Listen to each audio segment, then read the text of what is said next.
Hi, how are you? Hi.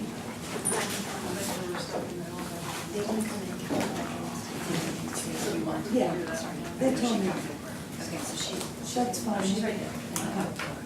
They emailed me and asked me that. So when you plug in, I think you just do this. Try it, just, on mine it just worked.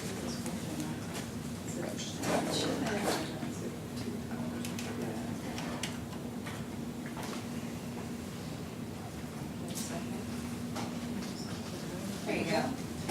Beautiful.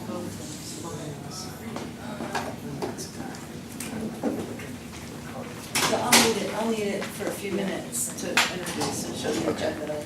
Can I draw here? Yeah.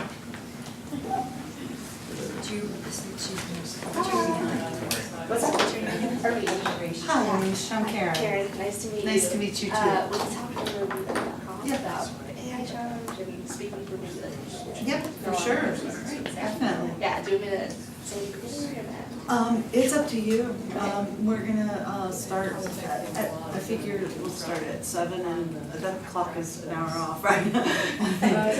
Oh, yeah. So we'll start at 7 and we're just gonna start kind of informally because I know there's a lot of people still trickling in. Got it. So we're gonna go around the room and introduce everybody.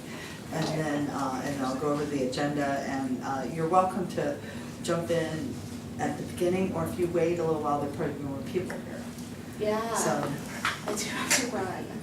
okay, well then And I you're can- welcome to, you're I welcome can to. get it off, yeah, and then I could probably just put a little email address up top if somebody wants to. Yep, get that's in touch fine. with the office. That's fine, so, Patty, would you like to do this? Awesome, yeah, I'll just write it up there real quick. Okay. She's gonna put an email address up there too for an AI challenge that we're having. This way, typically, takes like 2 hours. She's gonna just say something at the very beginning about the AI challenge. You gotta stick that one.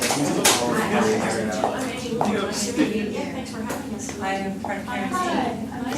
Nice to meet you guys. Sure.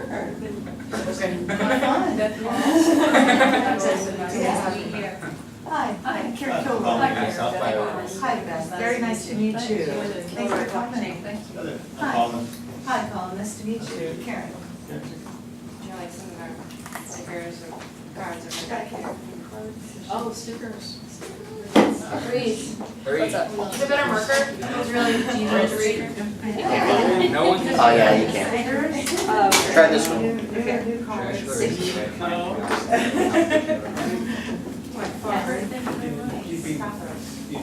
Hi, I'm Karen.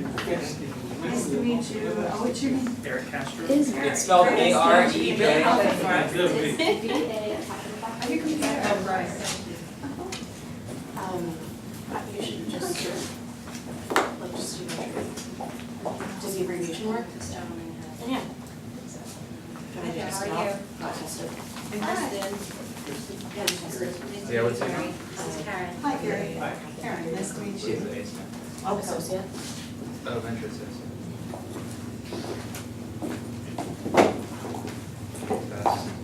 Did you get a sticker? Oh, you got one. You got. I'll take it out, because that way I'll give her one. Okay. So one of us is gonna make it here 9, so I'll, okay, 9, the brave one. But you should contact. Teresa works. Did you get your sticker? Yeah. Sticker? You didn't bounce. I need a sticker? Yeah. Okay. Third time's a charm, Reese.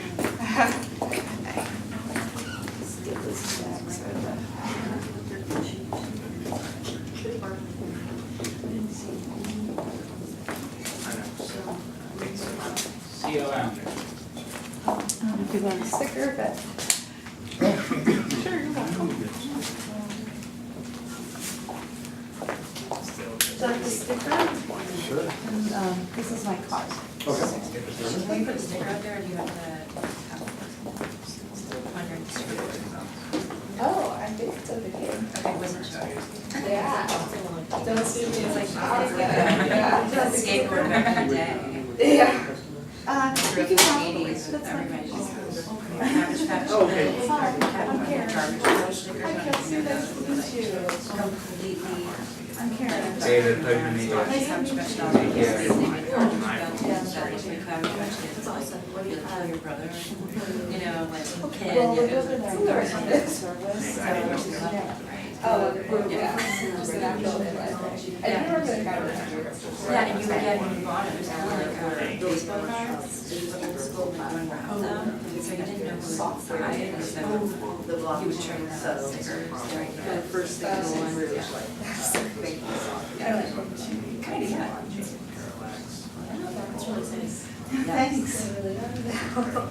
Had jelly shoes, jelly bracelets, everything was for us. So there's all kinds of food back here, please help yourselves. Lots and lots of Austin pizza. Big bow, fetish after she went big bow. Let's see, what time is it?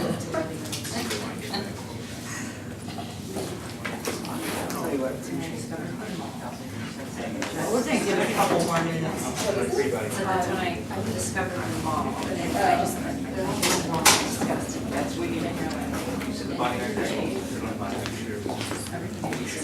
I'm gonna eat a piece of pizza real fast.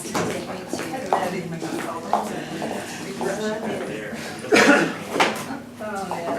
it. That's all the vegetarian. I mean, the 90s was like the worst clothes. Disgusting after college, then, all the girls, just like, I don't know, I think it was never good. Always there. I'm really grateful that We know where it's at. Stories out there, the Central West End. We didn't know where your place was at. From here? it wasn't that. I am too, And now it's kind of like. here, you know, I can ride my bike from here, it's less than a mile. Do you know where the big Whole Foods is? I mean, never run Whole Foods. Big one. Right down, that's where, Yeah. right down the I live right across the street. street. Right across the street from the Whole Foods, okay. Like Robert, come. That's why we were, because you go the wider, and I was saying, and if parking down there could be a real trip. Oh, yeah. She gets really freaked out because we don't want that baby Lexus. We don't want somebody to put a tow truck behind it. Oh, no. Wouldn't want that.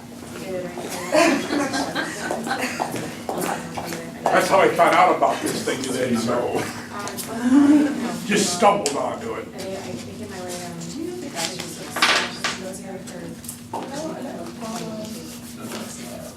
Okay, well,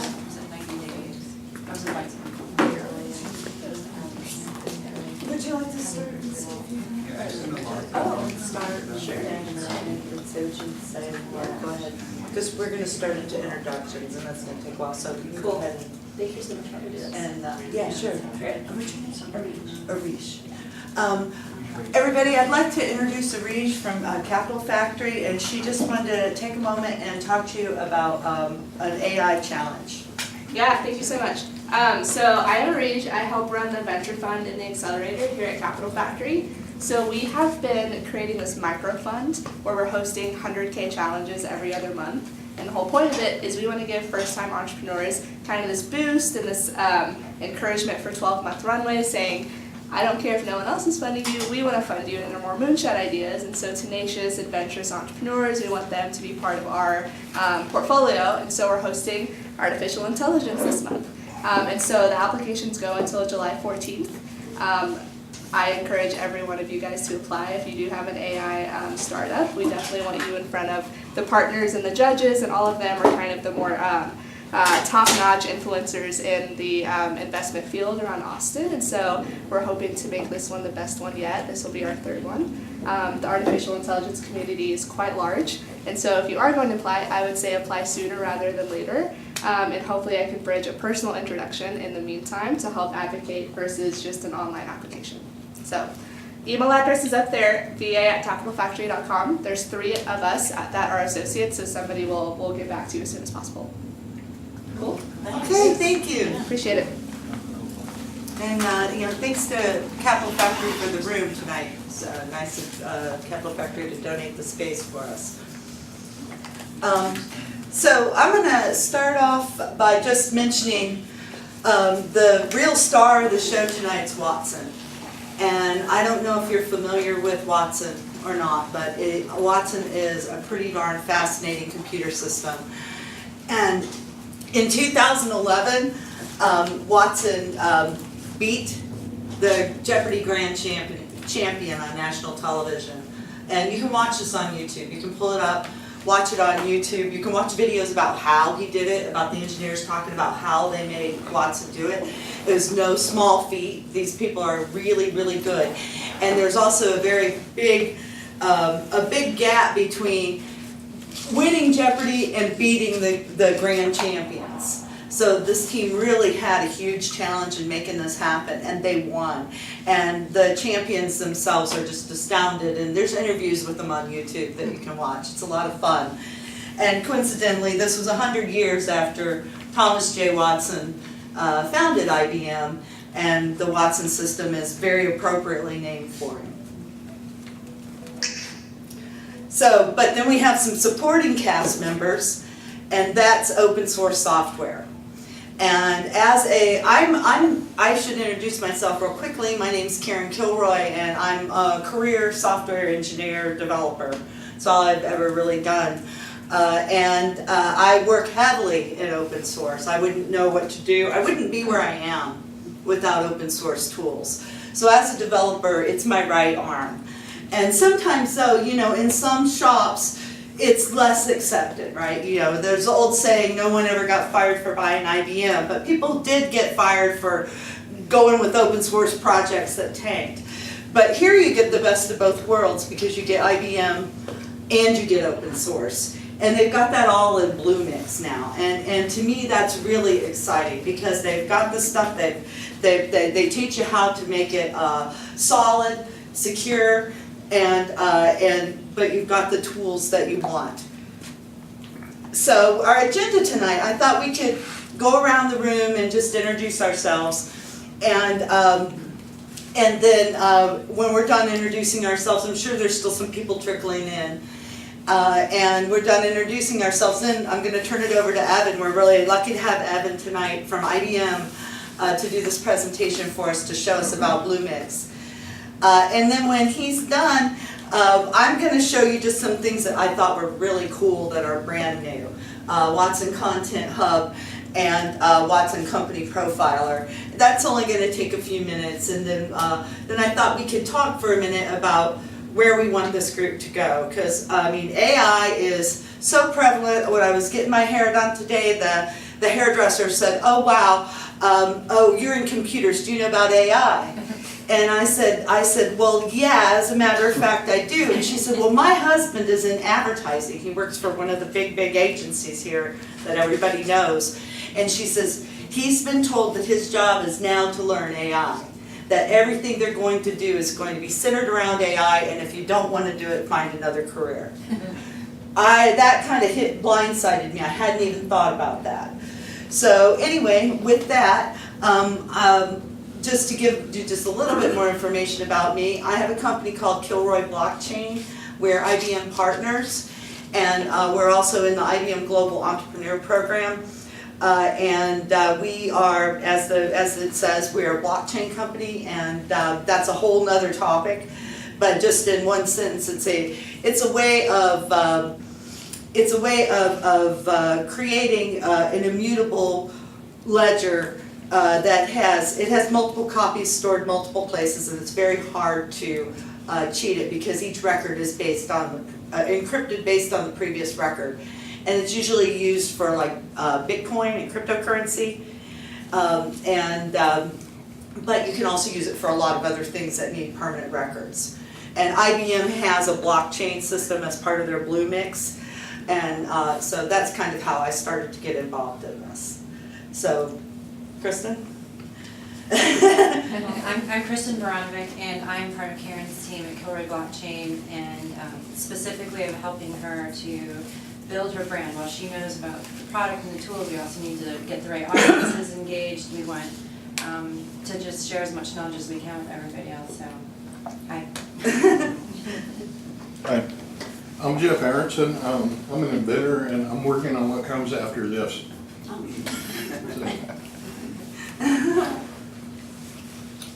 My name's Johnny Marines. I'm really here to learn. I've been in a couple of these sessions, so just looking forward to learning more. I'm Walter, and I met Karen actually online on Saturday morning while I used to sit having coffee at Starbucks with my better half. My interest in Watson is on the medical side. I worked in the pharmaceutical industry, and my family has an agribusiness which has jumped into agrigenomics, and a lot of people don't believe it, but I guess the pharmaceutical area and the ag area and genomics area are like this. And this Watson stuff has been caught my eye for a long time, especially the New York operation. So Chris Petrick, and my interest on the Bluemix is using that with the Foursquare and Yelp APIs for better decisions. Okay, great. My name is Munib Saibis. I work with IBM in the cloud division, the offering product. I'm interested in Watson to get additional education on Watson's. Great. My name is Gary Cernasek. I'm with IBM, also product manager, and focused on how to bring both new and older products to Watson using Bluemix services. Oh, go ahead. I'm Pete Harris. I'm the token blockchain guy here. I work here in Austin. I've got my own company doing a lot of blockchain related consulting, and I actually run one of the local blockchain meetups that meets here at Capital Factory once a month, and very interested in Watson and AI because it's really joined at the hip with blockchain or becoming that, and very interested in Bluemix as well because, as you said, IBM blockchain runs on Bluemix. So. I'm Amy Looper, one of the co-founders of 117 Media. We're building a platform to help kids make wiser choices and wiser decisions on the fly by using artificial intelligence. This is our engineer, and that's my business partner, Beth. So right now it's called our Mobile Mentor. So yeah.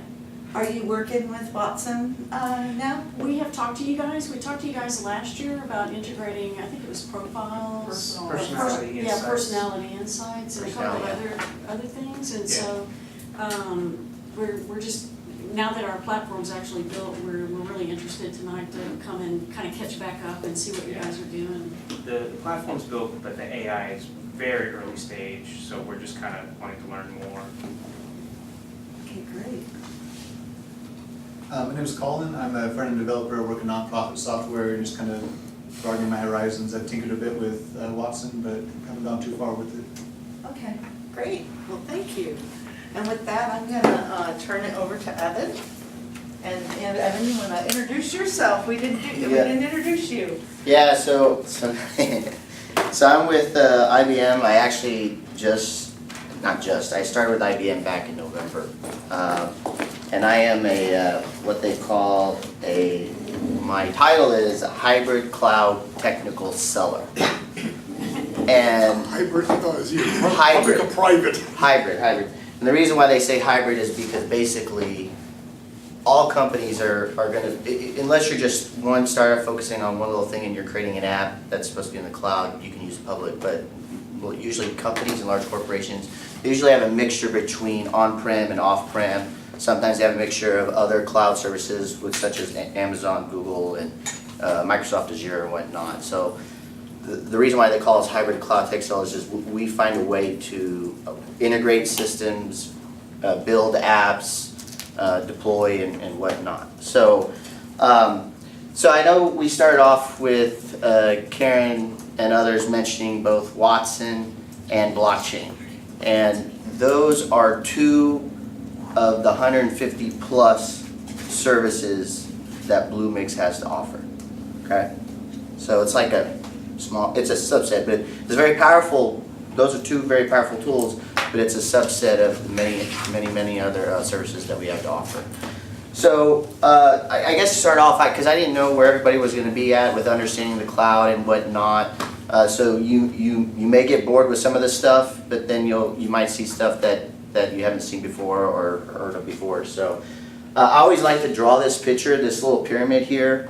The way I envision, actually others envision this too, this way, is that, so you have your infrastructure, what they call for the cloud. This is all for like cloud-based. You have your infrastructure as a service. This is where your servers are and whatnot. Then you have your platform as a service. This is where you utilize the services that I'm going to talk about, such as blockchain and Watson, and you actually build your apps and you utilize those services using this platform. And then there's the software as a service. This is where when you create an app or whatnot, you will use the software basically as a service in the cloud. So for example, Salesforce is a SaaS product, right? IBM has tons of SaaS products as well. You don't download or install anything on-prem. And the way I look at it is that your infrastructure as a service is like your highway. Your highway means nothing, it does nothing, right? What do you want to build to use on that highway? Well, it's a car, right?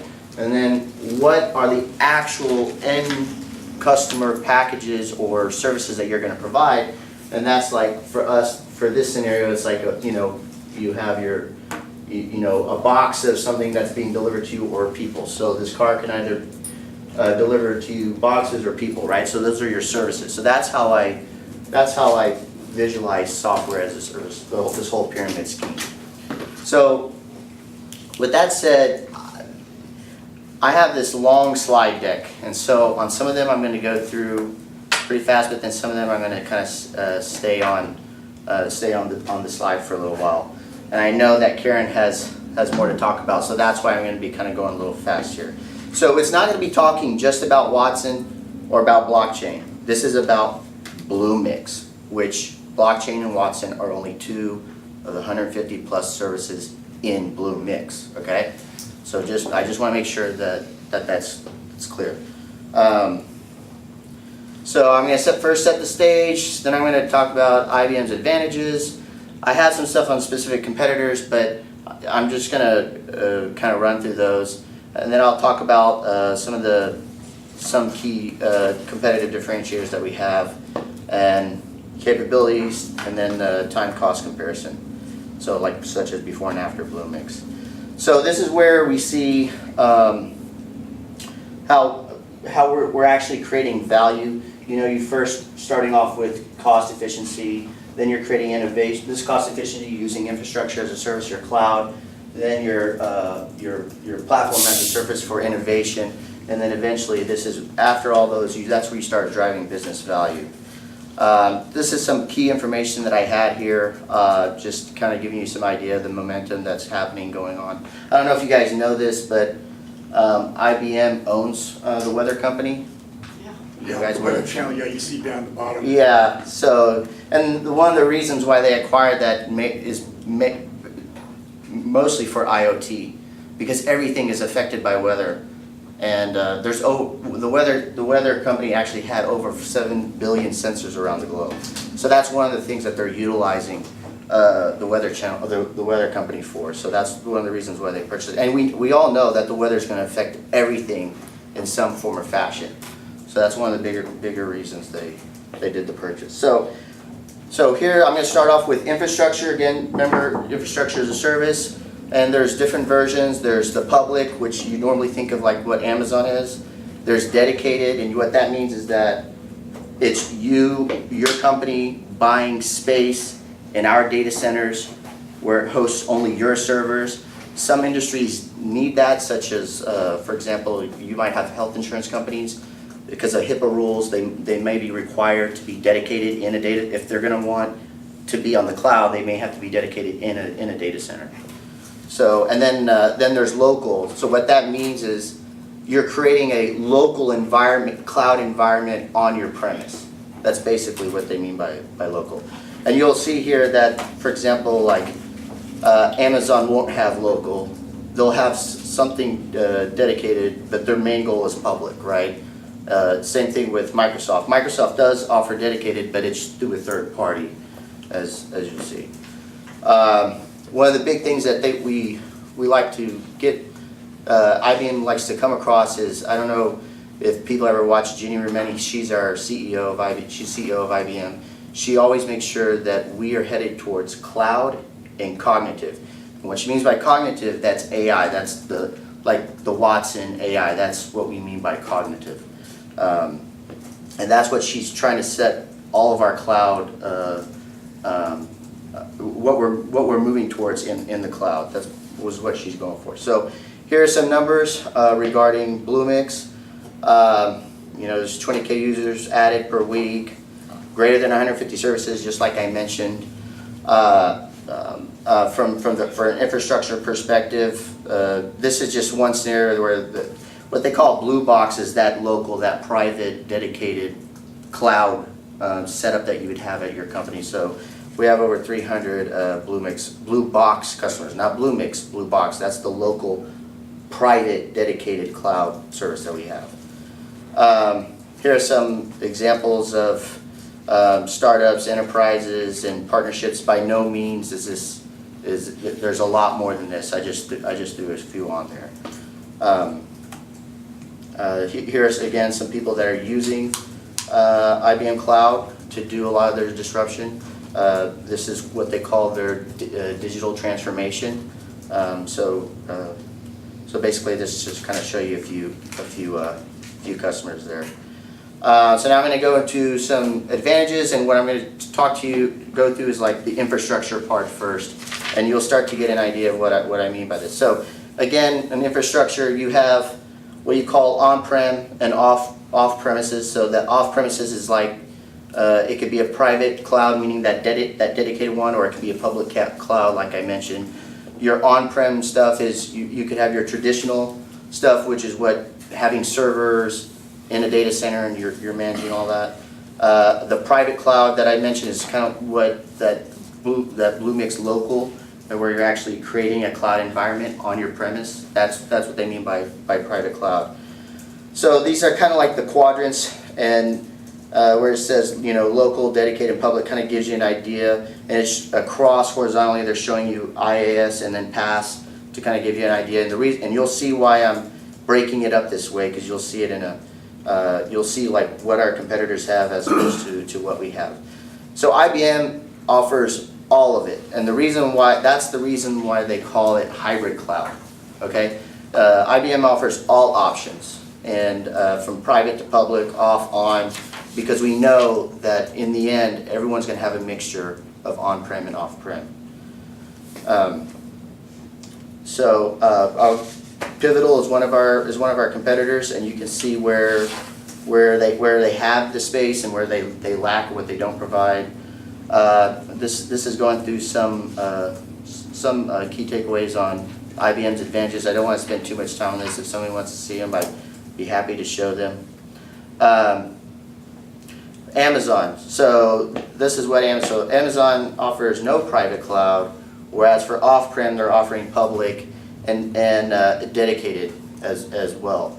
But they're not offering single what they call the single tenant PaaS offering as opposed to what IBM has to offer. So the way they want to promote this is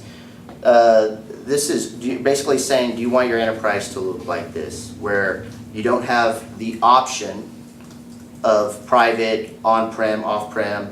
You only have the option of public. Everyone's pushing their customers towards like the public option, whereas IBM is offering all of these options, right? And that's the message that we want to get across. There's some Microsoft stuff. Here's what Azure has to offer, Microsoft Azure. As you can see, where the areas that they're missing with the X's. And go into Google. This is what Google has to offer. They're basically only public. There's no private solution that they have to offer. They're wanting everyone to be on public. So the idea is that IBM wants to give basically what they call all three freedoms, and that's deployment freedom. Where do you want it deployed? Do you want it on-prem, off-prem, dedicated, or whatnot? Where do you want your workloads to be? You can decide to have your workloads certain workloads on-prem or certain workloads on the cloud. And then what we have is open freedom, And what this is so you'll see that IBM Bluemix is really, their foundation is off of open source technology, as I'll show you here in a little bit. So basically, what IBM is offering you is no vendor lock-in. So if you were to go to somebody else and you use, like, for example, Microsoft, you know, a lot of people nowadays, they want to get away from I'm not saying everyone does, but you see a lot of people wanting to get away from Microsoft.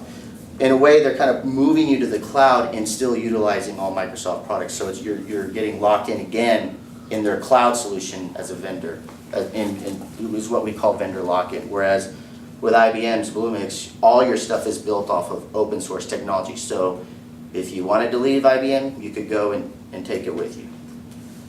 The other thing that IBM can do is, even if you're utilizing different cloud services, service providers such as Google and Amazon and whatnot, we have what they call the IBM Cloud Brokerage, where we can still give you solutions while you're still utilizing certain services from different cloud service providers. So if you really like Amazon for this service, we can still work with that by using our IBM Cloud Brokerage service.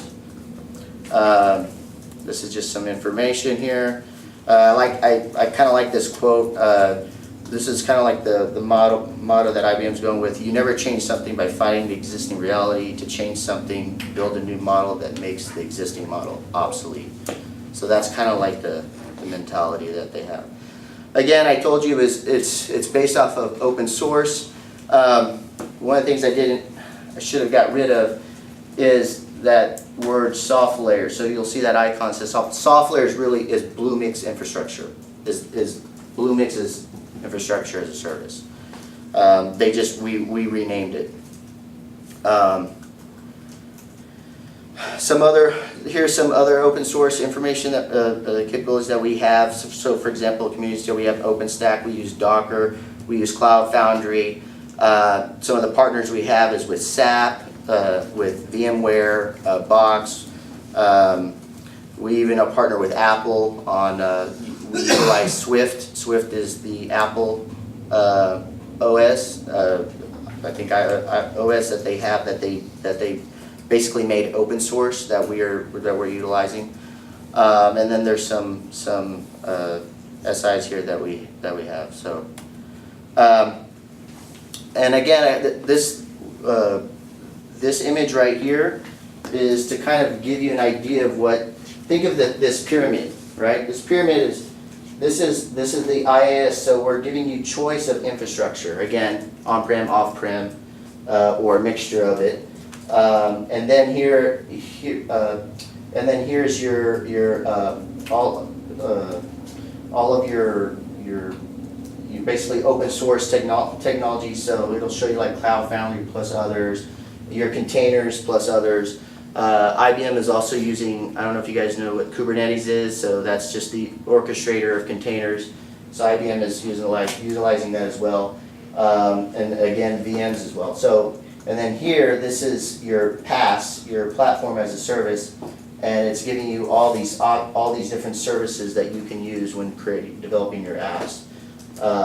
And then also being able to host your own apps that you create. That's your SaaS. And with this, the IBM's guiding principles basically is DevOps, basically productivity, which is DevOps productivity, hybrid integration, meaning integrating between off-prem, on-prem with other cloud service providers. That's what they mean by hybrid integration. Powerful and accessible data analytics. This is where you'll start seeing Watson as a part of that, because Watson actually can utilize analytic data. Cognitive solutions, again, you'll see that's Watson as well. Again, think of AI. And then choice with consistency. So basically giving you all these different choices instead of keeping you feeling like you're strapped or you have to go one way only, and it's just giving you a lot more choices. This is another way to look at it. Again, here's your infrastructure. So you can have compute, you have your compute area, your storage, such as your block or object or file type storages, your different network types, public, private, VPN, CDN, and again, you can have your either dedicated or public. Developer tools, again, there's a number of tools that you can utilize there.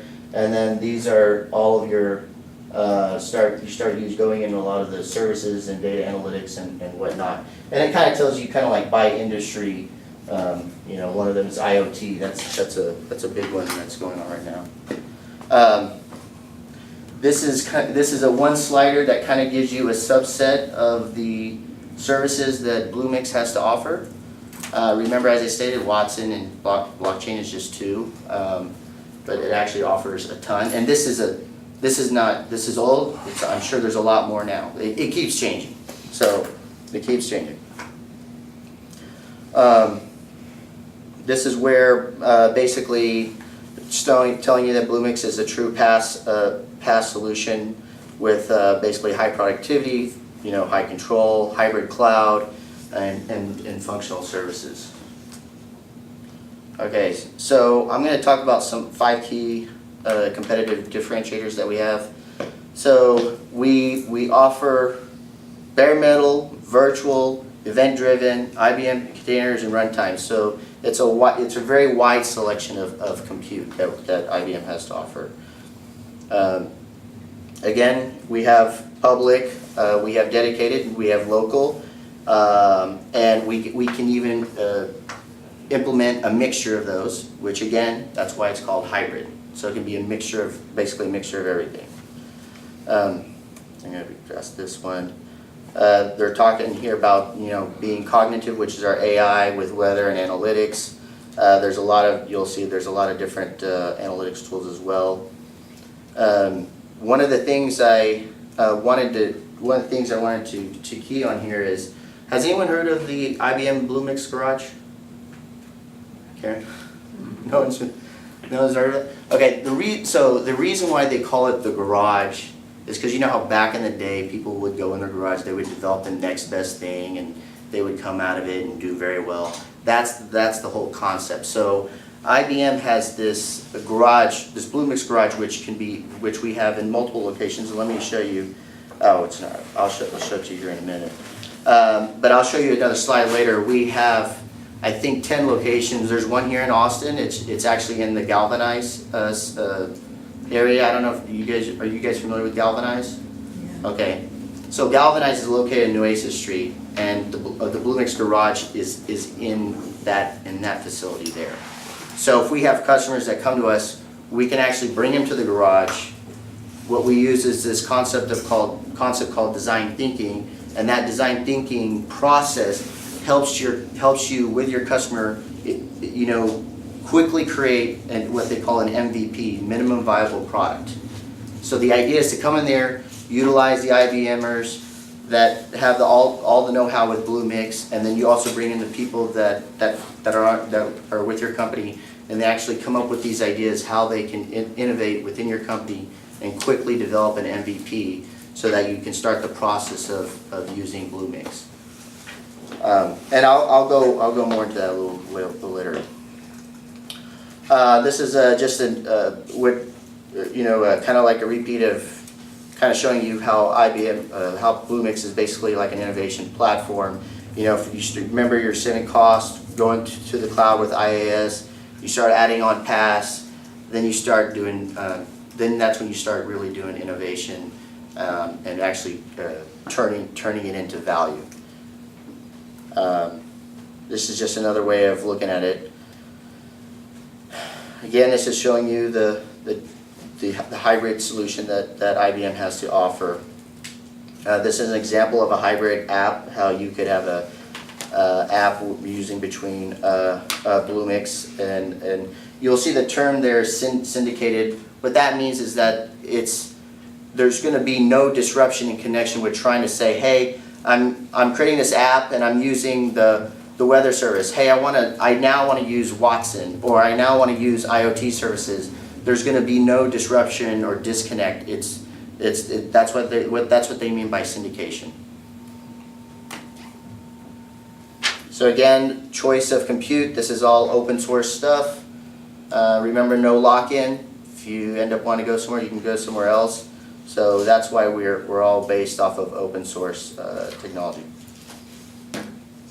Let me see. This is some mobile stuff. I don't want to take too long because I know that Karen has to. We're good on time. Oh, you are? Okay. We started early, so. Oh, okay. Yeah. Okay, so again, I told you I wanted to get back to you on the garage method. This is where, so we have Bluemix garages, we have the garage method, and again, that's where you will interact, your technical guys will interact with our guys in order to create that minimum viable product. And the way that they do it is what we call IBM's design thinking process. It's just basically pushing everyone to thinking of the solution or what problem they're trying to solve, and quickly implement a product that they're needing to solve that problem for. Here are all the locations. So San Francisco, Toronto, here in Austin, New York, London, these are where all the Bluemix garages are. And typically we're usually partnered up with somebody there. So in Toronto, we're partnered up with Digital Media. In Austin, it's with Galvanize. In San Francisco, it's with Galvanize. In London, it's with WeWork. So it's just it's usually partnered with somebody else. Or, as you can see here on the right-hand side, or we can bring the experience to you. So what IBM does is actually, they'll bring people who are dedicated to the Bluemix garage, and they will go to the customer's site and actually work with their people there in order to create this minimum viable product, and then start the process of really utilizing Bluemix. And this is something I just wanted to add in there, but it's basically a time and cost comparison, as you'll see. So if you're wanting to do, you have development, you have your setup, you're dealing with installation. You can either do all that, or you can use Bluemix and do it. They're giving you an example. You can use Bluemix and basically create it in 1 hour. Actually, when I first started with IBM, my first day was at a Bluemix hackathon, and I knew nothing about Bluemix at all. And it was a 3-day hackathon, and from that 3 days, I was able to create an app, and basically what's called an IoT. I basically used an IoT. I created an IoT app. So I used the IoT services and I created an app. And I knew nothing about Bluemix. I'm not a developer. I do have a technical background, but I will never call myself a developer. I've done a little bit, but I would never call myself a developer. This is again showing you some time examples and what it could be when using Bluemix. And that's it. Does anyone have any questions? So in your garage environment, do you develop things that don't exist, or do you just cobble together pieces of your Bluemix and find an end result? But the end result may be something that doesn't exist, right? Is that what you're saying? Well, the product may be something that doesn't exist right now. It's outside. It's a service that is new to the world. Typically, they're always, obviously you don't actually know that to every single extent. Maybe some person in Russia created an app using doing almost the same thing, but he's not trying to market it or monetize it, right? Whereas when you go in there with the company, when you're in there as a company, you thought of this application. The things I'm working on, they aren't even in the same universe that y'all do business in. Okay. They're outside y'all's area of thought. Okay. Can you give me an example? Basically take something like your Watson environment and then you make it completely contextual. Mm-hmm. You structure it for privacy, you structure it for security, that you recognize the domain's ownership and for privacy and things like that. You build AI elements into it to where you're constantly monitoring yourself as a user. And it can, I guess you're familiar with affectual computing, where it'll use your facial affect to say, oh, I don't like this, or it could use something y'all probably, medical metrics to say, ooh, that was hard for that person. So let's Yeah, you mean like visual. Let's say as a student to do that, and then you put all the information about that student, and let's say using that as an example in a private environment where nobody could get to it, but the student, that it was private to them for their entire life, no way it could ever be hacked into, and that'll be done using some technologies and some architecture that doesn't quite exist yet. Okay. But some identity processes and computer vision and structured machine learning, not unstructured stuff that seems to be as far as anybody's taken that technology. Okay. So do y'all get into, or do you just have your components that you work with and you can build something, or do y'all have the capability to do rapid development on technologies that don't exist? Well, the purpose is to do rapid development utilizing services and technology that exists to typically, sometimes solve a problem or whatnot. That's basically what it is. So you could build a commerce solution, but you couldn't build a product if the product wasn't from within y'all's.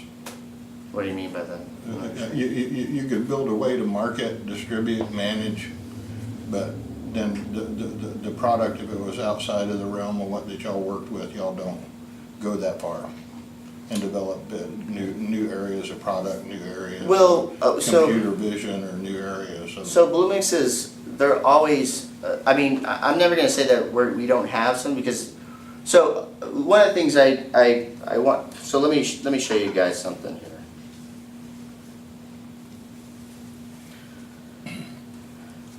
So this is Bluemix, and the way, so Bluemix offers a number of services, like I said, 150 plus.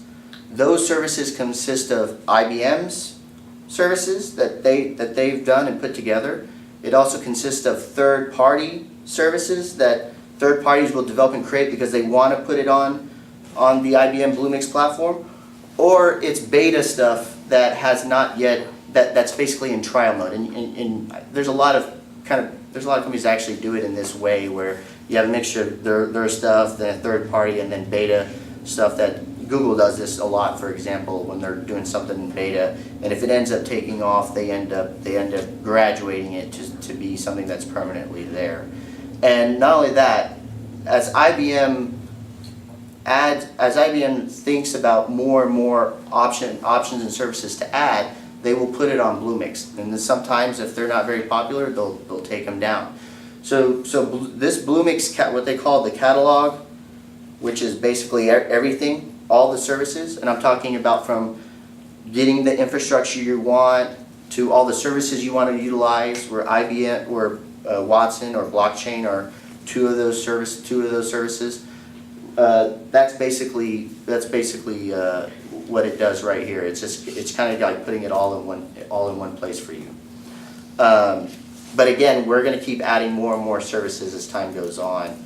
And one day you'll be on Bluemix and you'll be like, oh, I wish I had this, and then you never know, it may pop up as a service that we offer on the platform, on the Bluemix platform. It sounds like this garage, if I understand it correctly, as far as a place where you can you've got the expertise of how you can use these different services within the platform, whether you own them or not, but be able to, if somebody comes in with an idea or something they want to be able to do, is to kind of prototype and rapidly get them to see the power of the platform, what it could be.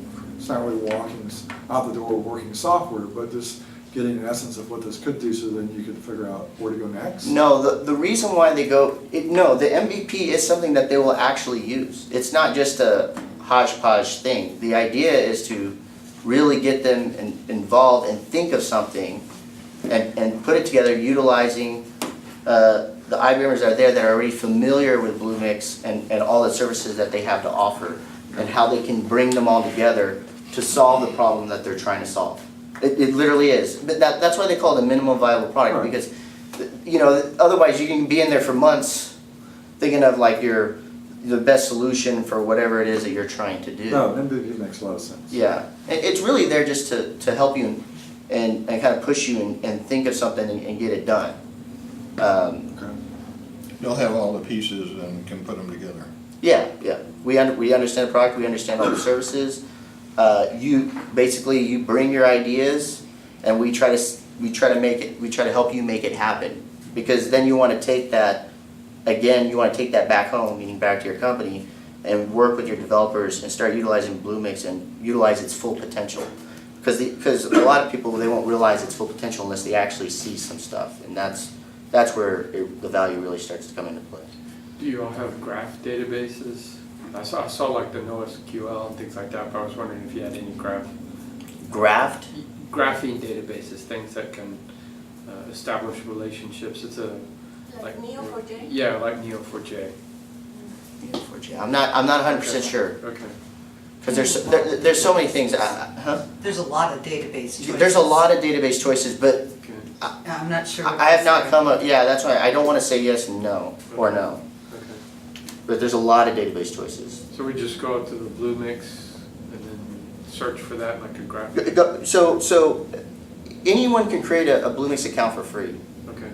Go to bluemix.net, Okay. set it up, create your account, look at all what they have to offer. You will see it organized by infrastructure, apps, services, and then under each one, like for example, if I want to just look at data and analytics services, I'll click on that and it gives me all the data and analytics services. Right? And again, these one thing I want to mention is these blue IBM, that's an IBM product, that's an IBM service. You'll see the green, that's usually third-party services, like I was mentioning. And then sometimes there's not one under data and analytics, but sometimes you'll see one that says beta, and those are the IBM ones that are there that are in beta. And obviously, if they gain popularity, like if they really need them, it'll end up graduating to being permanent. One other thing I want to show you guys is what this is how I created my first app, was using what they call a boilerplate. All a boilerplate is, it's just combining a number of services that always typically go together when you're creating something. Like, for example, you may need a database, runtime, and whatnot together as a package. And instead of you going in there and saying, oh, I need a runtime, oh, I need a database, and oh, I need this, they kind of like have it as a boilerplate package for you ready to go. So like this one right here, this is like an internet IoT package that will include like a cloud and database and whatnot. So they're called boilerplates. Do you have like kind of an infographics saying that, for example, of what services are most popular and which type of services of applications are done by large-scale companies versus startups, or what is the level of achievement of a beginner versus an advanced or a huge? No, I understand. No, listen, I'm sure it's out there. I would have to look internally, but I'm sure we have something like I that. wonder if there's a Watson app that tells you what's there.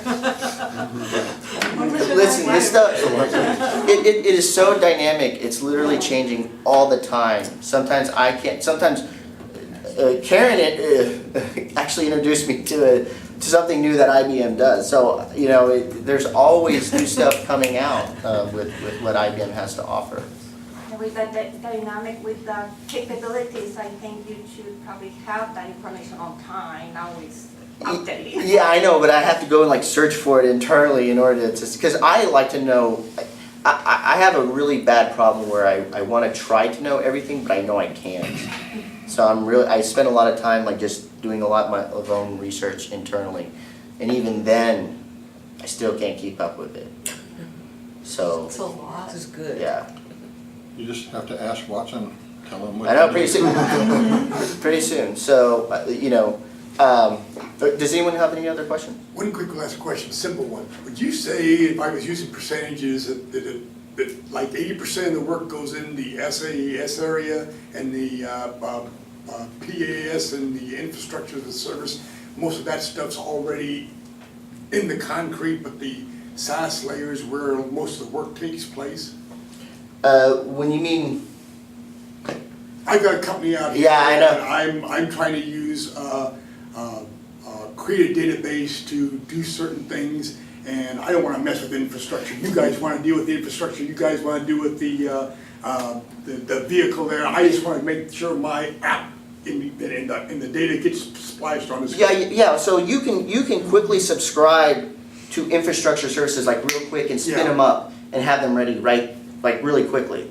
And then from there, you start building your apps using the services and stuff. So you're not spending a lot of time doing this. Yeah, 'cause The only time that you might spend a lot of time doing this is if you're gonna be dedicated, which means that, for example, you work for you're a health insurance company and you have to abide by HIPAA laws. So then you're gonna want space so by the way, we have 55 plus data centers around the globe. So you may want space in a certain number of data centers to cover certain regions, and we have to go and build out that space for you. You may have certain requirements for certain hardware, OS, and whatnot. So that's where it can be time consuming here. And also IBM offers services to manage your PaaS. So Yes. you don't have to worry about the infrastructure, they manage it for you for backup, etc. As a service, so you can concentrate on your application, on your business. So it's really the top of the pyramid that you really gotta stick your head into. There's a lot of it where the infrastructure is just completely transparent to you Yeah. as an administrator, which is a new thing for me, because I'm used to having, okay, now we gotta set up the server, now we got, we Yeah. gotta Routers install and- all our stuff. And you don't have to do that with a lot of this. A lot of this IBM just takes care of the infrastructure kind of behind the scenes. Like we could start up a RabbitMQ service, like in 5 minutes and have it up and running, and we've not touched any kind of infrastructure at all. It just does that for us. And then you can, like similar to Amazon, you can set up those little things and you can string them together. OpenWhisk, I think, is one of the ways. There's a couple of ways to make your apps into one like flowing system. But you don't have to do it you can do it the old school ways. Like I have a couple of devices set up that are just sent to us. And where I have like stuff like Oro Commerce and Magento, and I have Jira and Confluence installed on one of my servers. But those are all on the part that was formerly Softlayer, but is now Bluemix Infrastructure. But that being said, there's many things I can do without ever touching that. Yeah, just so you guys know, IBM purchased, so IBM is it acquires a lot of companies. Like I said, the Weather Channel, it acquired a company called Box. That's like your equivalent of Dropbox or whatnot. It's kind of like the similar thing. It's on the cloud. You can do syncing with it, all that stuff. This area, basically, we're getting to a point where anyone is going to be able to spin up anything, meaning like infrastructure, whatever they need, infrastructure, this service, that service, in order to create their app and put it out there in the cloud and try to monetize it. Literally, that's what's happening. And so that's the point that we're getting to. And we're getting to the point where the average Joe, what they call I would be considered this, I would be what they call a citizen developer, right? That I'm not a true developer. I'm not sitting there typing in code on a certain language. I am developing an app with minimum effort and just putting these blocks together, services together, or whatnot. You may do a little bit of coding, but in the end, you're not really spending a lot of time coding, and you're able to quickly speed up and create all these apps, and then try to monetize it, or whatever it is that you're trying to do. So for things like the RabbitMQ and stuff like that, are we charged per API call? I mean, per message that goes across, or? Yeah, so there's different ways of what the pricing, right? There's free tiers of There's free tiers for all the stuff, Okay. right? But then once you start getting up to certain usage, usually it's based off of, transactions or cores used or whatnot. There's different variations, and then it all depends on what works best with your financial setup, right? The good thing with all this is that you're basically moving everything from a CapEx cost to an operating cost, which every company loves to do that. They'd rather not have like people dealing with their servers and all that stuff and fixing and updating and backing up and all that stuff.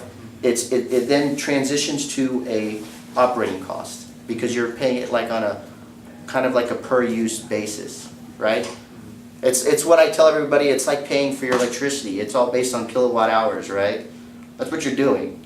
It's like electricity. You're paying for your kilowatt hours. Yeah, so that's what I'm thinking. It's like some of those API calls where we want to get very, very small usage.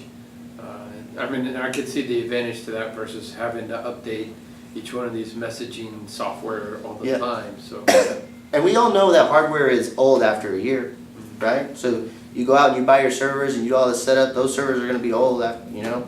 There's going to be something way better coming out 2 years later. So the data centers and what's called the cloud is always keeping things up to date and fresh, right? Because they want to deliver the maximum performance to their customers. Yeah. At the beginning, you were comparing Bluemix with some of the other cloud services, and you mentioned Amazon Web Services. I was wondering if you could compare a little bit. Our cloud is managed rack space. Oh yeah, rack space. Yeah, I know. I didn't have rack space on there. Okay. I know. Is there any? I mean, there's too many. Not that I didn't want to. Right. I was just putting up the ones that are like very common, like very, very common. And they don't have your whole product line either. Yeah, they don't have, yeah. And are a lot of your customers using a hybrid of maybe the infrastructure part is on different managed cloud services, but they're using the software as a service and maybe the garage elements? Yeah. So what customers typically, so for example, you may develop an app for the cloud. It's on the cloud instead of the app being on because you want it on the cloud because you want all of your customers to have the same experience. You want Joe in California to have the same experience as Juan in Spain. You know, you want to have the data center there that's close to their region. You want that low latency is what they call it when working with your app. So, did I answer your question? Well, I was wondering if, like, some of the example companies that you gave, surely they're using a hybrid of, you know, some of their own dedicated services and cloud services from different vendors, and not just everything on Bluemix, right?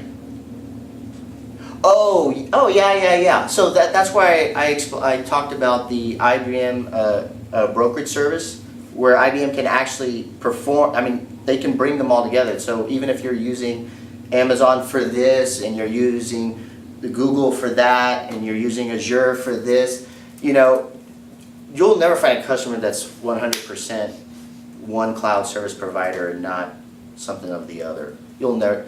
I haven't seen it, and no one has. I haven't seen it, so you typically never run into that type of scenario. That's why IBM is going what we call hybrid, because we know that that's what's going to happen. So what I was getting back to, so say you create that app on the cloud, right?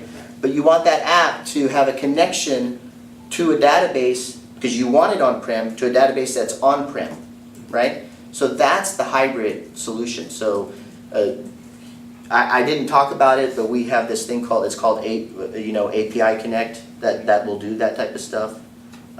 So you'll be able to connect between cloud to cloud apps or cloud to on-prem apps. So you have that capability. Does IBM manage a relationship with other vendors? You mean like partners?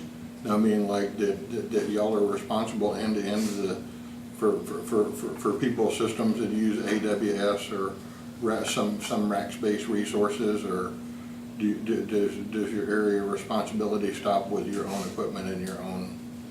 I'm not going to say no or yes for sure, because there's a lot of what I mean by when I say services, I'm not talking about this type of service, I'm talking about like people services, like professional services that I know IBM offers that could incorporate something like that. Okay. So, and I'm not in the professional services area of IBM, so I would never want to comment on what they can or can't do, because I may be lying to you.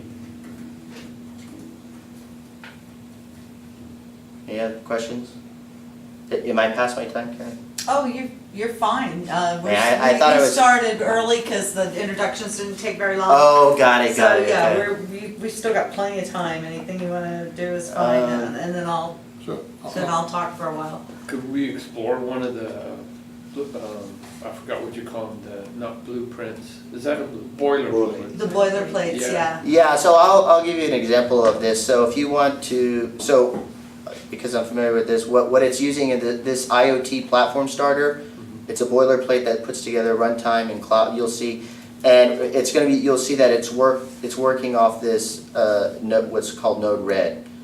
Here, I'll show you. And by the way, I'm connected to my phone as my internet.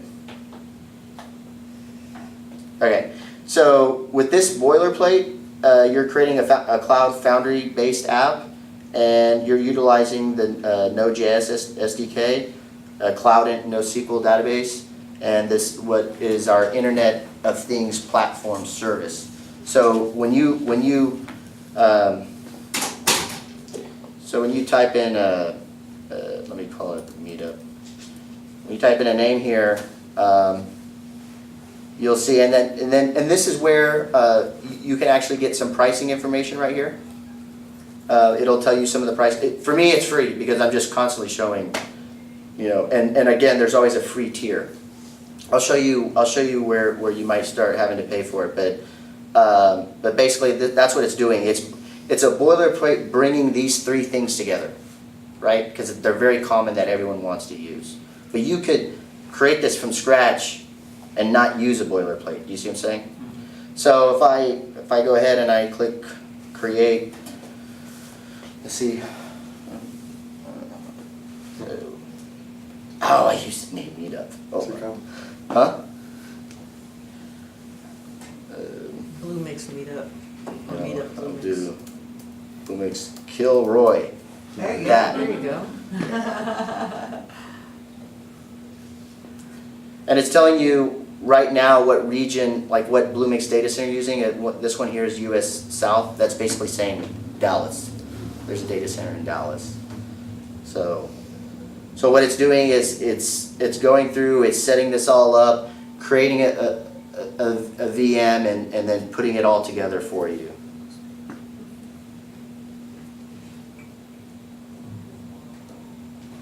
Okay, so if you look here on the left, it kind of helps you and guides you. It gives you some getting started stuff, and then you can like read through this. One of the things I want to mention is utilizing the docs. This docs repository, it's very, very valuable. You can search anything in there about any of the services, about anything that you need to do, and you'll find it. It's very good. I utilized that a lot when I was at the hackathon. So again, here it is. Here's like an overview of what it is that you have. So here's your Internet of Things platform starter. These are the number of instances you have on a machine. You can increase the number of instances here, right? You can add memory here, so you can increase the memory here. And be careful, because like on the free tier, you're going to run out. You'll run out quickly, right? So I'm having 3 instances times 256, I think megs, and this is the total. So 3 times 256, that's total right there. And what was the app you fired up? What was it? This was called the IoT Platform Starter. That's really It was really called Internet of Things Platform Starter. And then what's cool here is that you can either set it up to where it's connected to a physical device as a sensor, or you can set it up to where you just want to play with it and you can actually manually enter in values. Like say you want to, it's going to be a sensor for temperature. You can actually link it to an IoT device. Texas Instruments has a good one. They have one where it has an accelerometer, a temperature, and all these other things embedded in this one little sensor that you can actually utilize. One of my coworkers, he actually utilized those sensors, and they found bird eggs that the mother left, and his wife didn't want to just kill them, so kind of forced him to kind of incubate them. And so what he did is he stuck that sensor right next to the eggs, and it was measuring temperature, and he would know if the eggs hatched by the movement of the sensor. So he was able to help to monitor, to ensure that they were going to be, that they were basically be born. There's a lot of things you can do. It's literally unlimited. I went to the, I don't know if anybody went to South by to the IBM thing that you walk through. It was a free one downtown here, but it was they had all kinds of Bluemix and Watson stuff set up. But the one 2 years ago, they had this thing where I actually moved a Sphere robot with my brain. Like you could train it. I'm sure it was using this stuff, the IoT, the Bluemix IoT, but there's it's just JavaScript. I'm like, what? But you had these probes on your head, and they taught you to train, and okay, now think move forward, and now think stop, and you train it like that, and then you could actually move this robot. It was pretty wild, but it used Bluemix. That was one of the first things that got me excited about it. That is amazing. So Watson is what we call IBM's AI, and I just want you to understand that Watson is not based on algorithms. It's literally based on how we learn, which is usually through pattern recognition. You find pattern recognition in choices of words during certain times. You find pattern recognition of people's faces and things like that. That's how Watson is learning. It's actually learning. It's not actually going through a mathematical algorithm to get to its answer. And there's actually a good... Are you sure about that? Yeah. Gotta be a math algorithm. Well, there is. It's behind it, but it's using... And what I'm trying to say is it's not the it's learning and creating it, but it's not like you're sitting there trying to... creating the algorithm. It's it coming up with the algorithm. It's based on something called UEMA, Unstructured Information Management Architecture, and basically what it does is it brings together a whole bunch of different ways of analyzing unstructured data, like all into one common platform. It created a standard for it, and from what they're saying, like, you have to just experiment to figure out which of the methods is going to give you 5% more, or if you could work on something for months and then find out it gives you no improvement, so then you drop that method. But it was really, really interesting. Yeah, the whole idea with this, guys, is to learn to fail fast. So if you find out that you don't want to find out later that your product or your app is not going to be good or not going to be monetizable, if that's a word, right? You want to go in there, quickly create, find out if it works, and you want to fail fast. And if you fail fast, so be it. Good. You go on to the next. You try the next thing. That's the whole idea behind this. Because if you end up having to go through all this the old school way, you will never know. It may take you a very long time to realize that you failed in this app. Meaning, like, it's not as great as you, or it didn't catch on like you were hoping it was going to catch on. Oh yeah. You know what I mean? So that's the kind of prototyping. it's quick prototyping. That's the kind of like the philosophy. And the price is right too for prototyping. Any developer can get on there and say, I want a free account. I'm just going to have bare bones everything, and as long as you don't click when they build the servers. Oh, dedicated servers, yeah, bare metal. Bare metal. Oh, don't worry. Yeah. It's not like you're gonna. It's not like they're gonna clicked bare automatically metal. charge you and all that No, stuff. they called and Like they're that. like, you want what? I'm like, oh, I didn't mean that. But it was kind of, a feeling of really a lot of power. Go ahead. I like your imagination about the, following your, using JavaScript to manage your head movements. That seems pretty far-fetched for JavaScript, but my question is, I'm running a company and my family does in the agri business, and they use some fairly complex IoT things and sensors before they even call it that. But I would gather from this model that if I'm developing the software as a service layer using statistical and database type issues and delivering it to an iPad, iOS type of thing, that the majority of the 80 to 90% of the time is going to be spent by my company putting that piece together, and the PaaS and the infrastructure as a service is going to be running in the background, and I'm not going to have to stick my fingers into that. It's mainly this front end piece, and I'm going to have people within my company that can focus in on that, because that's the whole object of the game. That's the whole object of the game, is Yeah. to get yourself out of managing routers, Yeah. hardware, OSs. None of that, you're not managing, Wipe your hands of you're it. not managing any of that. It's other dimensional too, y'all got it all to where all your parts play together, play well Yeah, together. that's the And- syndication. And so you don't have to experiment any, y'all have already done that, y'all worked the bugs out of it, y'all know the interdependencies and Yes. things like that. That's exactly right. That's what I meant by syndication. You won't have an issue if you want to utilize that and then later on utilize something else, a different service or whatnot. You have that syndication. You know that it's gonna, if it's there, it's gonna work. So. Okay, well, thank you, Evan. That was really, really good.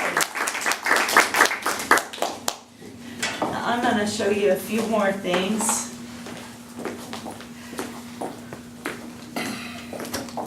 I get really excited about this stuff, since, we became IBM partners. I'm just buried in this, figuring out Bluemix and figuring out, what all we can do.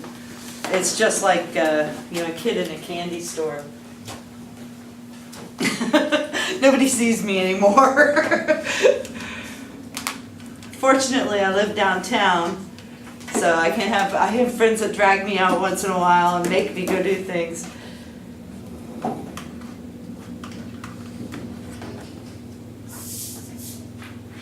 Okay.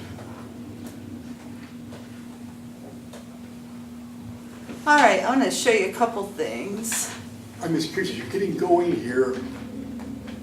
One of my tactical questions, what, in your typical day, you spend 10, 12, if you were developing this, something like I might be developing my stuff, if you're talking a typical day, 10, 12, 15 hours a day to get this ball of wax rolling on this front end piece, or what are the time frames? Well, I have a partner that I work with that's in Nepal.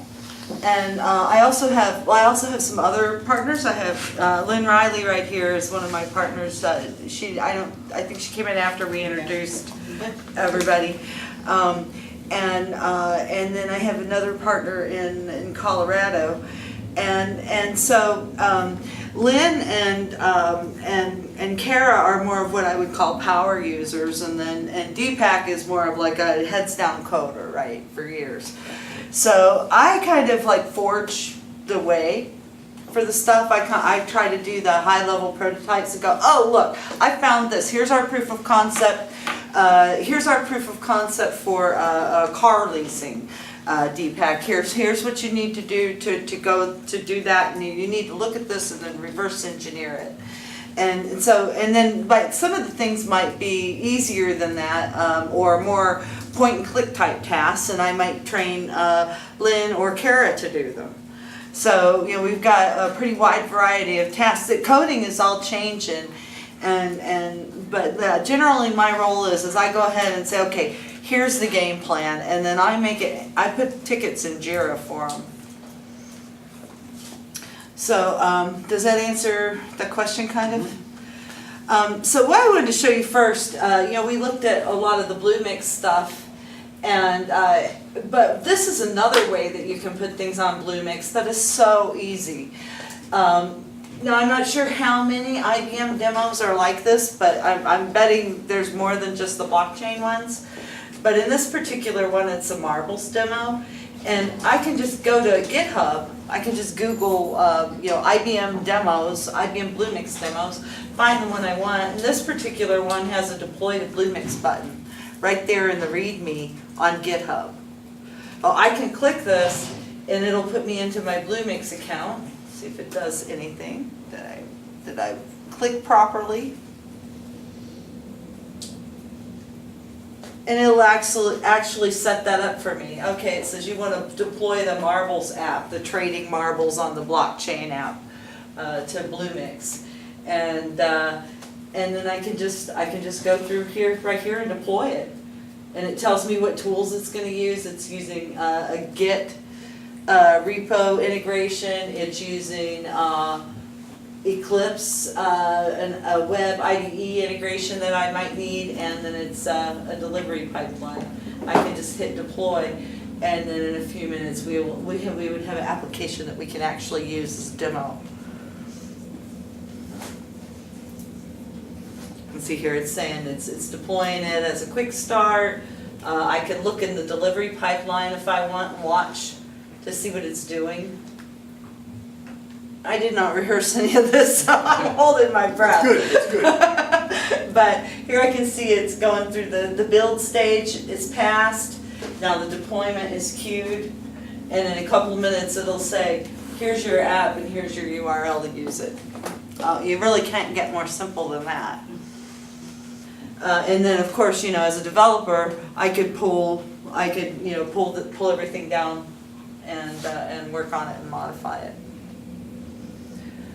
So, okay, so let's see here. I'm not going to actually show you all that, and that's probably going to take a minute to deploy. So, this is Softlayer, now known as Bluemix IaaS Infrastructure. So this is what when Evan was referring to Softlayer, this is what he was talking about, and this is. I call this more, as a developer, I call this more the normal stuff. This is the stuff that if I want to set up a server, here's where I set up my server. And it's all real easy. You can order devices right here, and then pick what kind of devices you want. This is where I said, oh, bare metal, what's this do? Although I swear I didn't really do it. I had to have, though. I think I clicked one of these down here, and I don't know what it did, but that was my first day. but anyway, yeah, you can choose what kind of storage, what kind of system you want, set up firewalls, all different kinds of normal IT server stuff is here. So normally you might be able to go with a quote boilerplate or template approach with this thing and be safe with it to get it rolling on a POC type of point of proof of concept approach. Yeah, I kind of did it. Well, to me, putting things together from little pieces and stringing them all together is an awesome new convenience, but I don't understand it all yet. I'm still learning. Yeah, I'm still learning. I know it. Layers of the cake. Yeah, and I'm learning that technique. To me, I've done putting up a Linux box and installing everything by hand for 20 years, so that stuff I know how to do, whereas this other stuff is a learning curve, but I know it's a necessary learning curve because overall it's going to save me so much time. So anyway, for my basic stuff, my servers that I needed to play with and our Jira, which is kind of like, okay, I just want to do it the way it says to install it in Jira. I was able to just set up devices and then install on those. But then the Bluemix stuff is, which the Bluemix apps and services are slightly different beast. Okay, I can come over here to Bluemix, and these are some of the things I've got set up. Car lease demo. Marvel's demo. I'm in class. Then you can play with other things like Cloud and NoSQL. Just tons and tons of stuff. RabbitMQ. But one thing I'm going to show you, when you add something, and you go into the catalog, you can pretty easily tell how much something's gonna cost by choosing it. So let's say for instance, I'm looking at Watson, and I'm looking at Watson Conversation. And I want to play with this language interface. I want to build a chatbot, which there's directions on here how to build a chatbot in 10 minutes. And so like I might go in here and do this, and then down here I can see, okay, here's the pricing plans. I see that there's a light version that's free. And I can do up to 10,000 API calls a month. Perfect. You know, I'm a developer, I don't need anything else. But I can see here that it'll scale once we want to start scaling. And so that's the important thing, is to be able to start small in your own little world and then scale it as you like. Is 10,000, stupid question, is 10,000 API calls enough to get by for a small company for say a month, or is that high, low, or? I think it would just depend on what you're doing. Okay. You know, like Say if I'm it's HEB. transactional and. Yeah, say I'm HEB, 10,000 would probably last me an hour?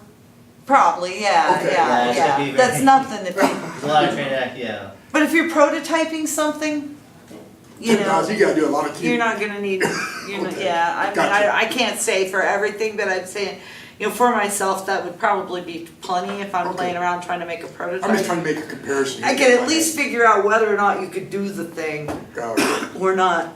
Now we're making big sense.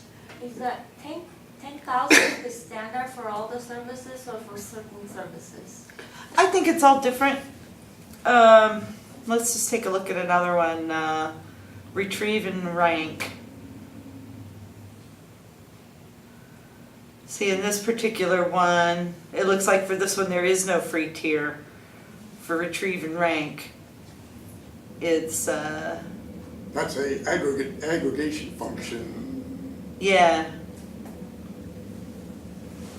So I guess my point is you just want to look, like if you want to say, okay, something free, how long is it free? What am I getting into?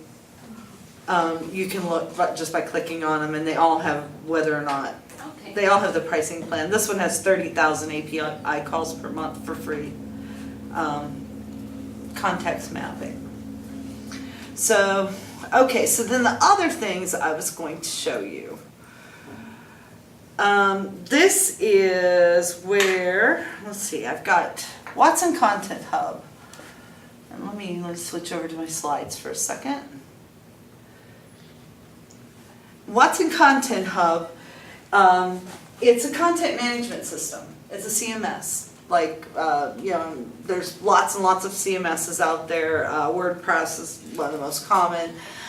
This is really more designed to handle your rich media. So like you can put PDFs and videos and pictures and you know, all kinds of big things in this, and it doesn't care, likes it.